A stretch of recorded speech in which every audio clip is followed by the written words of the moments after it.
Un'assemblea pubblica che è stata organizzata dalla CIA di Padova e dai pensionati della CIA di Padova a Maserà per fare il punto della situazione relativamente all'attuazione del piano socio-sanitario.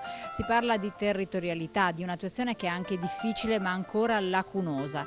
La legge prevede dei tempi lunghi per la realizzazione, ma intanto i pensionati, gli anziani, le persone che sono in difficoltà soffrono e lamentano delle situazioni di criticità nei territori. Andiamo a scoprire meglio di che cosa si tratta e soprattutto che cosa chiedono i pensionati della CIA. Noi siamo molto preoccupati in quanto non sappiamo bene che fine faranno certi ospedali, ex ospedali. Nel piano regionale sanitario si parla di ospedali di comunità, ma al momento non si sa dove questi possono sorgere, non ci sono passi in avanti e quindi quando uno viene fuori dall'ospedale dopo pochi giorni non si sa dove mandarlo e lo mandano a volte anche a casa addirittura con le canette. In vari ospedali, Conselve, Montagnana, Este, i pronti soccorsi ci saranno ancora o non ci saranno più. Sono molto aumentate le entrate dei ticket, quasi 3 milioni di euro di ticket sanitari.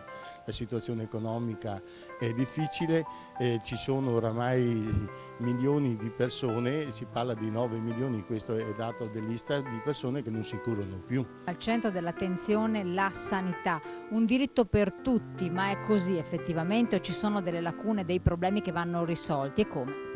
Sì, alcune lacune si presentano in questi progetti sanitari 2012-2016. Sembrerebbe che vorrebbero accentrare nei punti più grossi la sanità.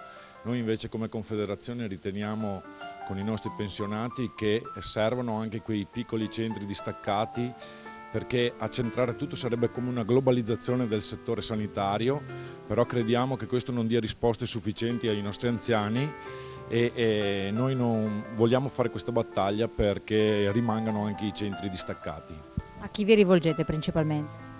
Alla politica, alla sanità, ma soprattutto alla politica. E la questione per quel che riguarda l'ospedale di Cittadella qual è? Beh, l'ospedale di Cittadella funziona anche molto bene, solo che noi abbiamo un problema nella zona di Piazzola, perché io sono di Piazzola, non riusciamo a far partire le AFT. Cioè? Le aggregazioni dei medici di base. Resistenza da parte dei medici, in più l'amministrazione comunale non ha ancora risolto il luogo dove allocare queste aggregazioni di medici. Perché? Perché ci sono problemi economici. Siccome i soggetti sono 4 di questa casa dove dovrebbero sorgere la FT, sono 4 e mettere d'accordo 4 soggetti non è facile, infatti siamo ancora in alto mare.